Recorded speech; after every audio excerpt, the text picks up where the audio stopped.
A community crippled by food insecurity to the point where lines for free food stretch for 28 blocks. We're talking about the Corona section of Queens. The need was already high prior to the pandemic, and now those residents, mostly immigrants, relying on food pantries to survive. One community organization really answering the call here to help with this demand.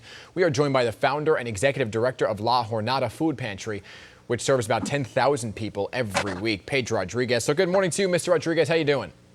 Good morning, sir. How are you doing today? Doing well, thank you. So how long has the food pantry actually been open? The food pantry has been open for 12 years. Oh, wow. We've been And so, serving the community for 12 years. Yes, so sir. how have you seen the demand change now that the pandemic has hit? We have seen the demand change 10 times. We have gone from 1,000 people a week, which we were doing last year, my beautiful little girl, to approximately 10,000 people a week right now. Wow, 10,000 people a week. So how are you keeping up with the sir. demand in terms of food then? We have upgraded little by little during the last 3 months. We started with 1,000, then we went to 2,000, 3,000.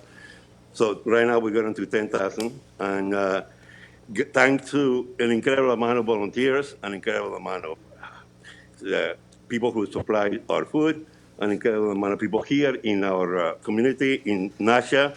Those are the real heroes. I mean, we're looking at these lines here. They're just incredible to look at here. You even had to have some of the NYPD kind of help navigate those crowds as well. So what do people get when they come there? How does it work? Okay, I'm going to open it back. I didn't even know what is inside. Okay? So this will be our surprise together. Okay? Okay, I'm going to turn around the camera in that direction. Okay? Again. This is, yesterday they were doing vegetables, so we have fruits, vegetables, more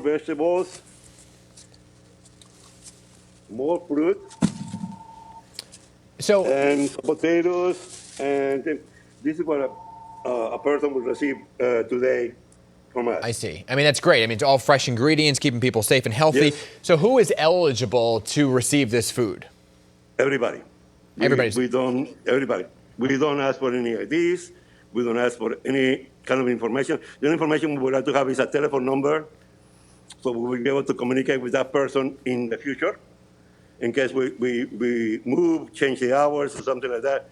That's the only thing we want from that person, and a little bit of information about the size of the family.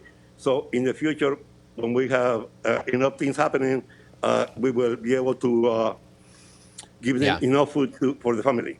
And lastly, I want to point out, because this is really important because so many people are in need of this, you have more than one location, right? Yeah, we are in Woodside, we are in Corona, in 3 different places in Corona, and we are in Flushing. Understood. And lastly, what kind of support do you need from the community for people who want to help you keep this going? Okay, we would like more volunteers. They can come to call our number, which is in our website and in our Facebook page. And they can also contribute money. In our Facebook page, you will find our PayPal account, so they can help us that way.